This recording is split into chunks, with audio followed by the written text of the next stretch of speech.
இன்றைய முதல் வாசகம் திருத்தூதர் பவுல் கொரிந்தியருக்கு எழுதிய 2ஆம் திருமுகத்திலிருந்து வாசகம். அதிகாரம் 4 வசனம் 7 முதல் 15 முடிய. சகோதர சகோதரிகளே, கடவுளின் மாட்சியாகிய செல்வத்தை மண்பாண்டங்கள் போன்ற நாங்கள் கொண்டிருக்கின்றோம். இந்த ஈடு இணையற்ற வல்லமை எங்களிடமிருந்து வரவில்லை, அது கடவுளுக்கே உரியது என்பது இதிலிருந்து விளங்குகிறது.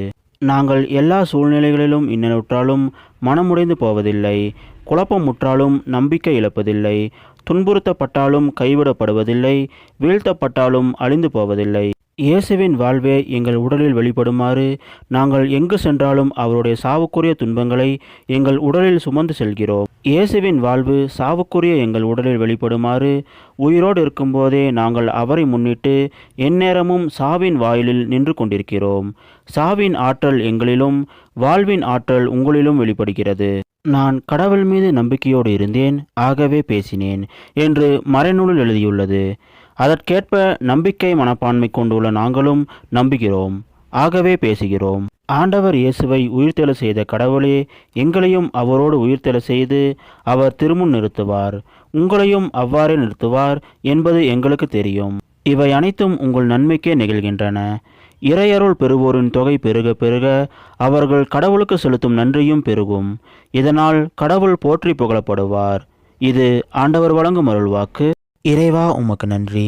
இன்றைய நற்செய்தி புனித மத்தேயு எழுதிய நற்செய்தியிலிருந்து வாசகம். அதிகாரம் 20 வசனம் 20 முதல் 28 முடிய.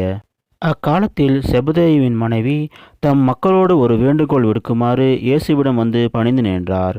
உமக்கு என்ன வேண்டும் என்று இயேசு அவரிடம் கேட்டார்.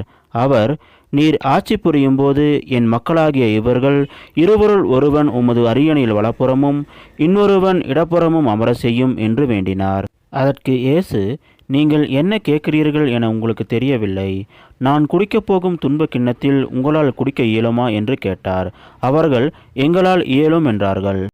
அவர் அவர்களை நோக்கி, ஆம், என் கிண்ணத்தில் நீங்கள் குடிப்பீர்கள், ஆனால் என் வலப்புறத்திலும் இடப்புறத்திலும் அமரும்படி அருளுவதோ எனது செயல் அல்ல.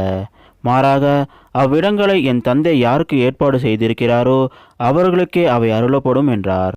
இதை கேட்டுக்கொண்டிருந்த 10 பேரும் அச்சகோதரர் இருவர் மீதும் கோபம் கொண்டனர்.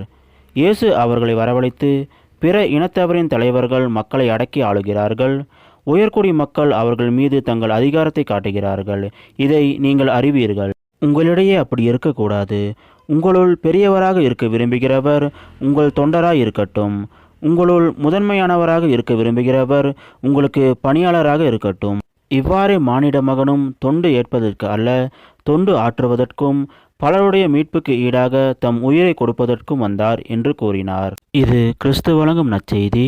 கிறிஸ்துவே உமக்கு புகழ்.